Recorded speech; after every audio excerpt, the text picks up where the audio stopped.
Hello, welcome to Oxford Heirlooms. In this video, we're going to sew the neckband to the neck hole opening.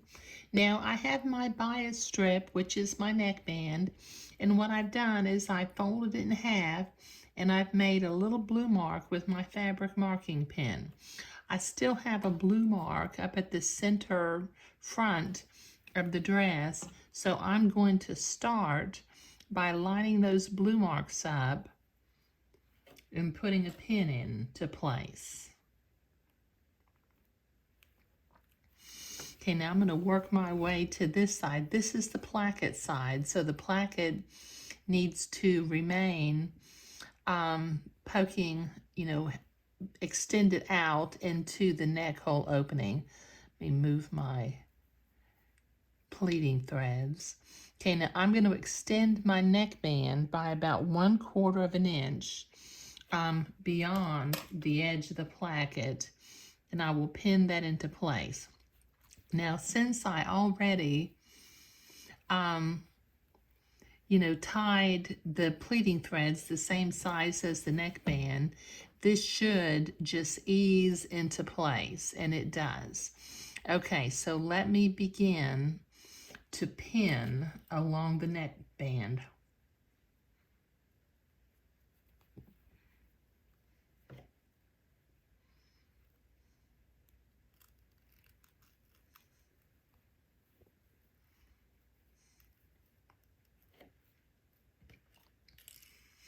And don't be afraid to use lots of pins, because in heirloom sewing, just keep in mind that pins are your friends. They help you to get a much more precise outcome when you use lots of pins. Okay, so I have one side pinned, and I'm going to do this to the other side, pin it on the other side. I'm going to start by letting my neckband extend past the placket by about 1/4 of an inch. Okay, now I will ease this into place and pin it, but I'll be right back. Okay, I've got that neckband pinned into place all along the neck hole opening. Now I'm going to sew from the pleat side. Now this line, which is my back smocking row up at the top row, I'm going to sew immediately to the right of my back smocking. Okay, that will give me a very small neck hole opening, and it will prevent me from sewing into the pleating thread, which makes it a little difficult to get the pleating thread out later on.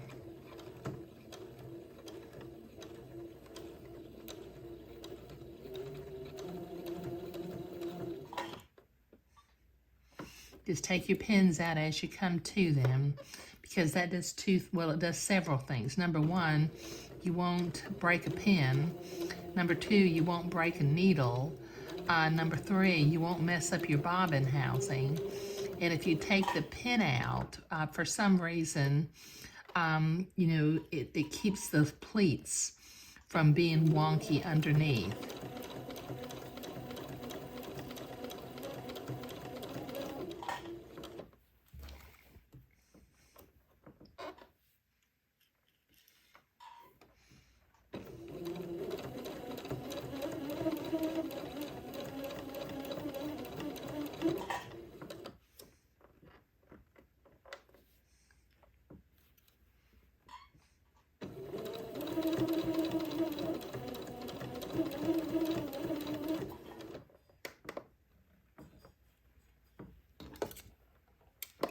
One pin here I can't quite reach with my fingernail. There we go.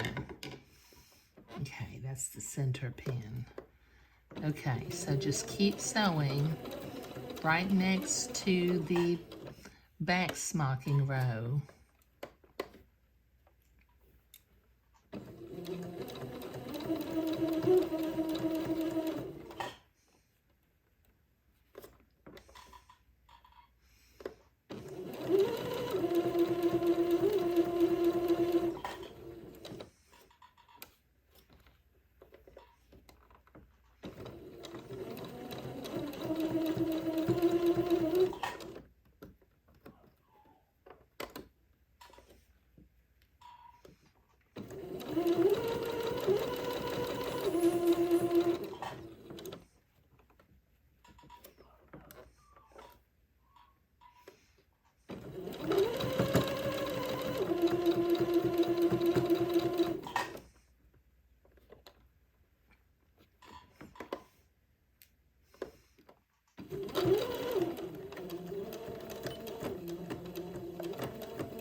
There. Let me clip my threads.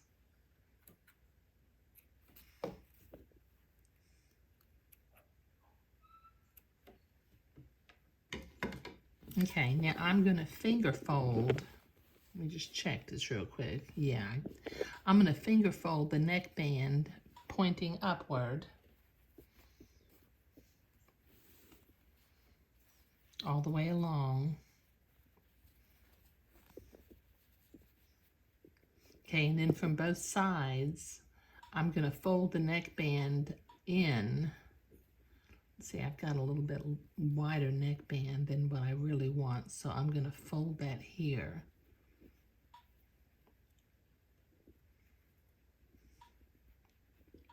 Okay, let's see. You know what, I may trim this neckband a little bit because it's a little bit wider than what I want it to be. Let me go ahead and take a minute, and I'm going to trim about 1/4 of an inch of fabric off of this neckband. I'll be right back.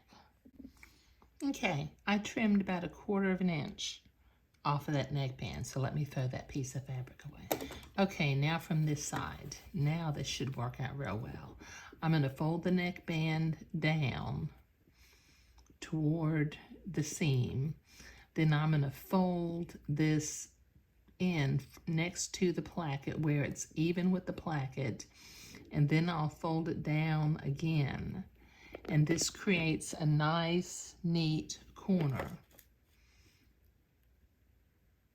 without any little fuzzies hanging out. And I'm going to pin that into place. Let's see if I can get a pin in here. There we go. Okay, now it's just my habit to go ahead and pin the neckband all along the neck hole opening. And then in a minute, I will use a needle and thread, and I will whip stitch this neckband into place.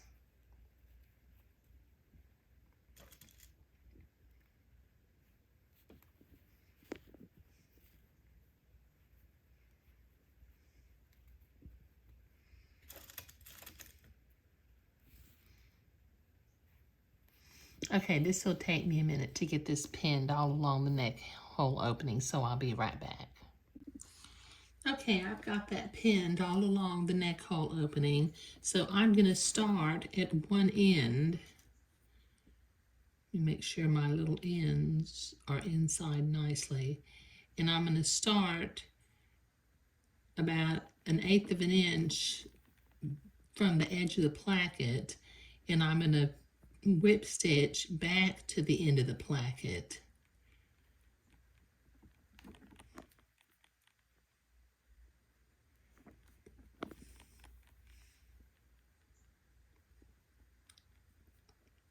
Then once I get to the end, let me put a couple of little stitches just to hold that placket into place. And that makes for a nice, neat placket, and I did that same treatment on both sides. So using tiny little stitches, about 3/16 of an inch, I'm going to whip stitch this neckband into place. Okay, the smaller your stitches, the smoother your neckband will be.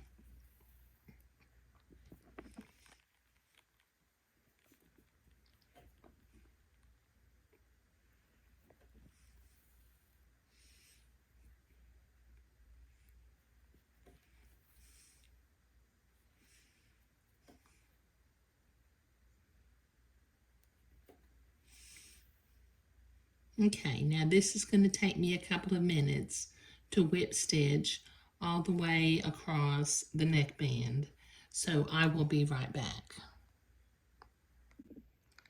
Okay, that neckband is all sewn on nice and neatly.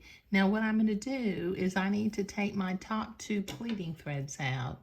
So I'm going to clip the knot at one end and then reach in at the other end and pull my pleating thread out.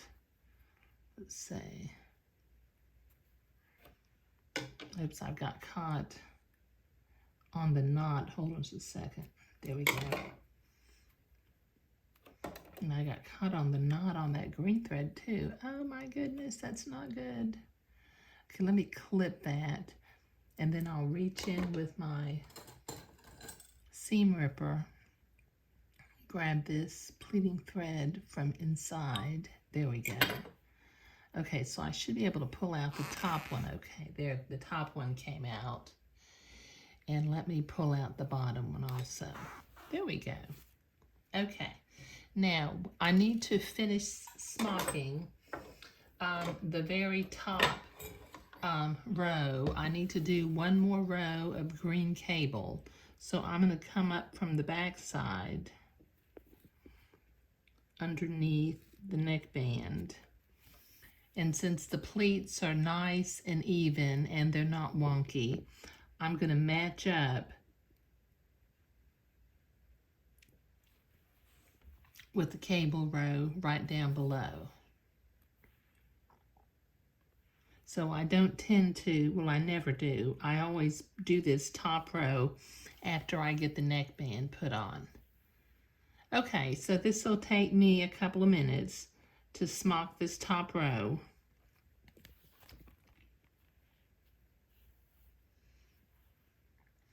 So I'll be right back. Okay, I've got the smocking completed along the first row right underneath the neckband. Now this method of attaching the neckband, number one, doing the back smocking before you construct the garment. Number two, pinning the neckband to the neck hole opening with the pleating threads still in place. That helps also. And then doing the smocking along the top row after the neckband is successfully in place. I mean, it is the only way I've been able to figure out in order to get a real precise neckline on these bishop dresses. But in the next video, we'll start working on the little cuffs. I'm going to do a beading ribbon cuff with some gathered lace. So I will need to run some basting stitches through the bottom of my sleeves next. But putting the neckband on and smocking this top row was what we were doing today. Thank you.